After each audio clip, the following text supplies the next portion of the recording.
So today we're going to do a studio vlog, and I thought that I might make it into a cozy vlog as well, where we could do some baking, some storytelling, and some painting as well.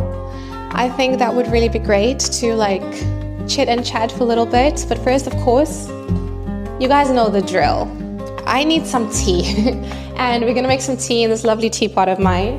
I'm not quite sure if I should make mountain tea or rooibos tea, which has a bit of a twist. It has orange inside of it, orange peels, which smells so good. I think we're gonna go for rooibos tea today. If you are not interested to watch the whole vlog, then I will have the video sectioned out where you could just fast forward to the studio. But it would be great to have you all here to do a bit of baking together and hopefully just make you guys feel cozy. So do grab yourselves a cup of coffee as well, or some tea. I'm gonna make some tea and I'll bring you a little bit closer, okay? While you make your tea, I'm gonna bring you a bit closer.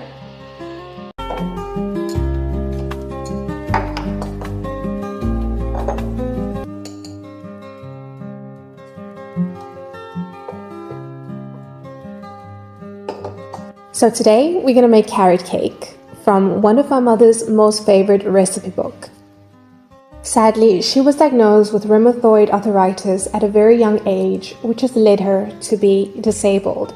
But I do remember when I was around about 6 years old, she would stand for brief sessions in the kitchen doing what she loved most, which was baking. So this recipe actually calls for 3 cups of carrots. I'm not quite sure if this is going to be enough.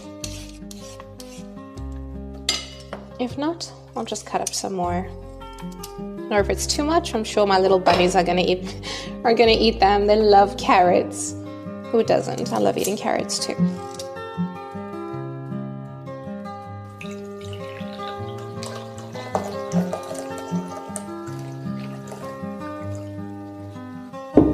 Rooibos tea is one of my most favorite teas to drink, but it's really difficult to find like the original rooibos tea that we normally get in South Africa. It's really difficult to find this type of tea over here. So when I do pay South Africa a visit, I am gonna bring lots of rooibos tea with me. That's one thing for sure. To save up on time, I'm going to blend up the carrots very slightly, and it doesn't make much of a difference. Oh gosh, what did I just do? Oh my gosh. Oh my goodness, guys. Just look what happened. Oh my goodness. Can I actually use this?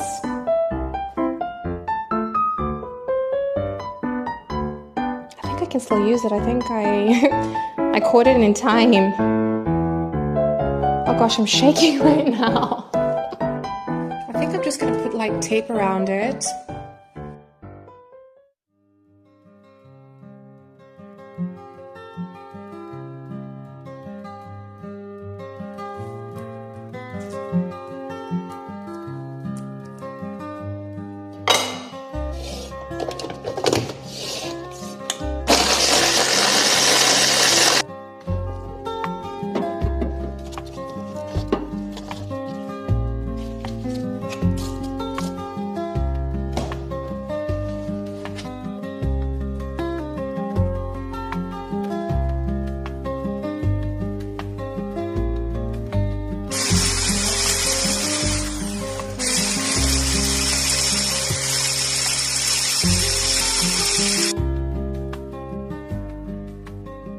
Don't lick raw batter from the baking bowl, they say, but I always have sneaky little hands finding a way.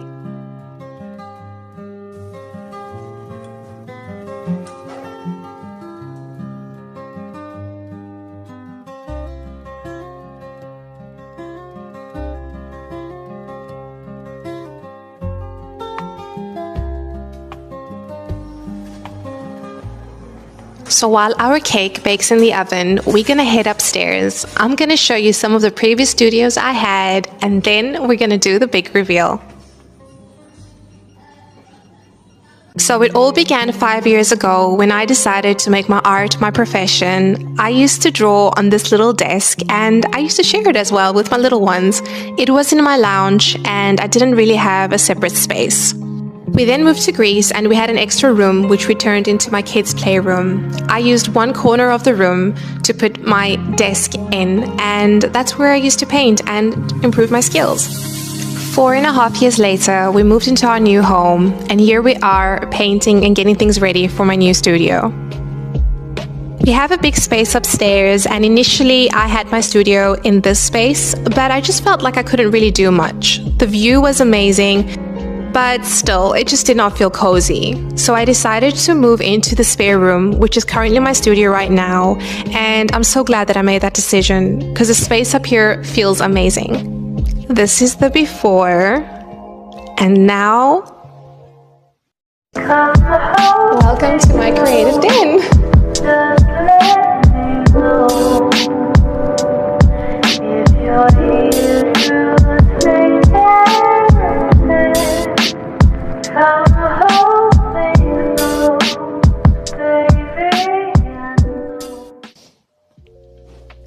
So this right here is where all of the magic happens. I had this desk in my first studio, so that was like the only thing that I had bought back then was a massive desk, as you guys can tell.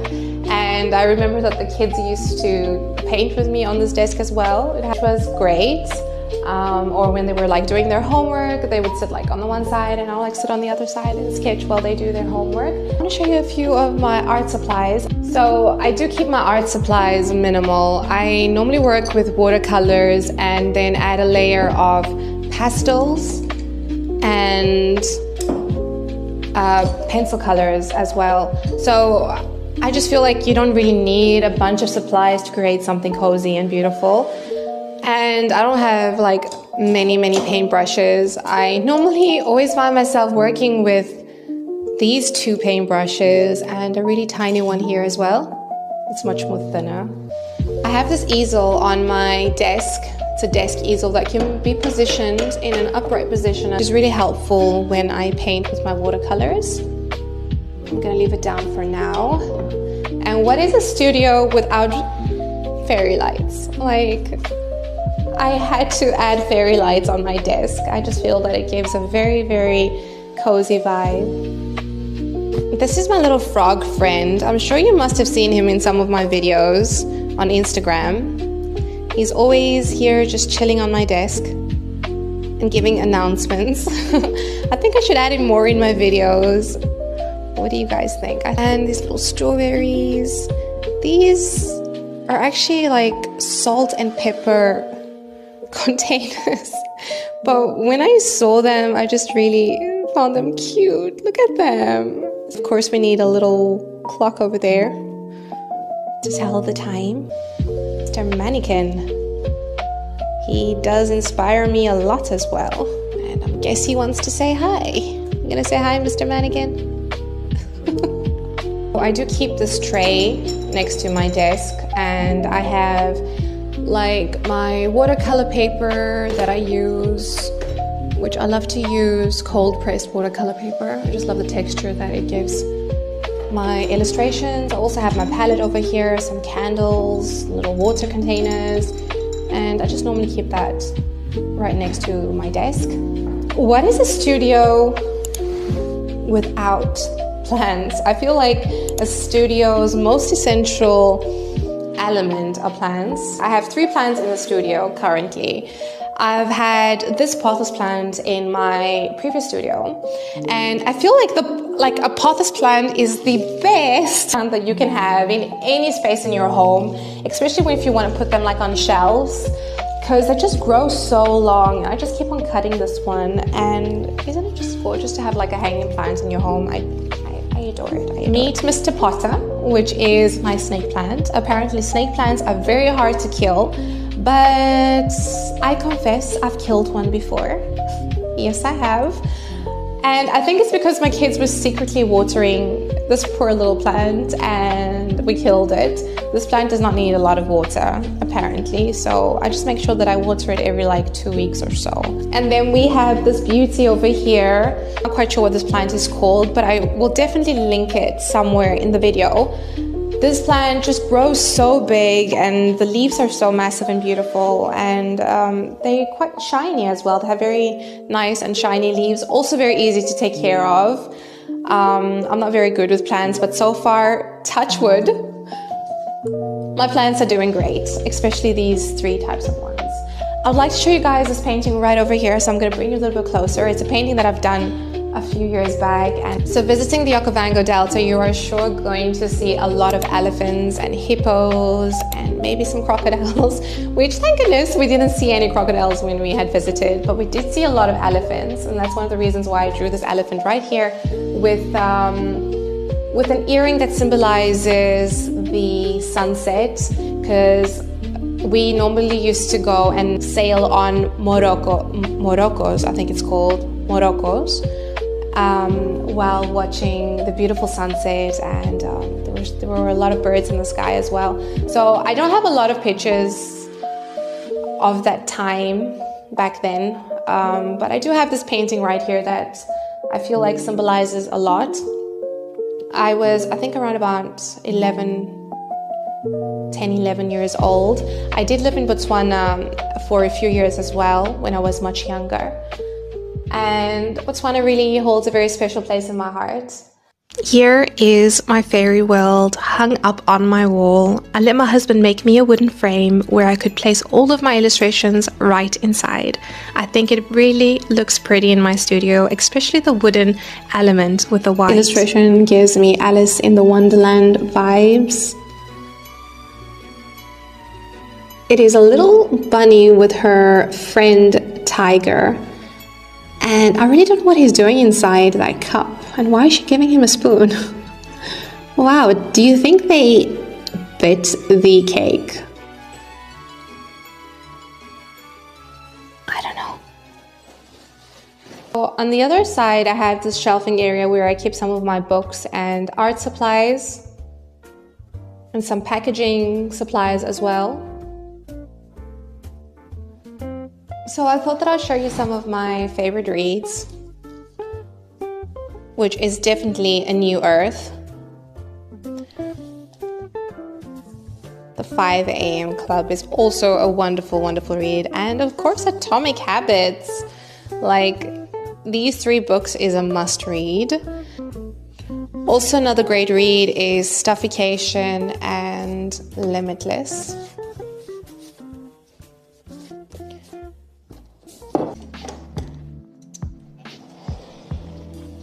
This is the beautiful view right outside my window. There are a lot of olive trees and this mountain view is so inspiring. I love how it changes color according to every season.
Winter, the season when the world slows down, wrapped in a soft hush of snow.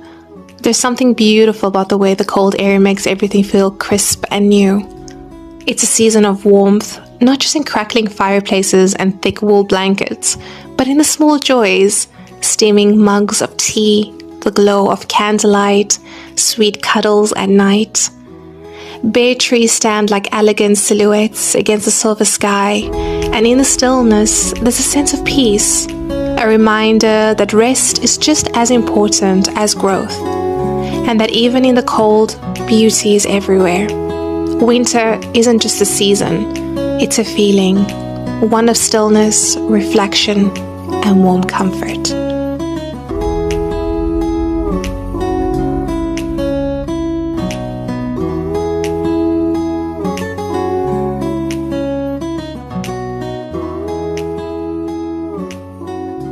I hope you all got nice and cozy with this vlog. If you are still here until the end, I truly appreciate it, and thank you so much for being here. It has been so far 3 months that I have been on this YouTube journey, and it's been a great one. I really do enjoy making these videos, even though they can be quite challenging and hard, and I'm still all new to this. But there will be more videos coming up soon. If you'd like cozy vlogs or adventures, outdoors, or even art-related content, then do subscribe. Until the next one, take care, friends.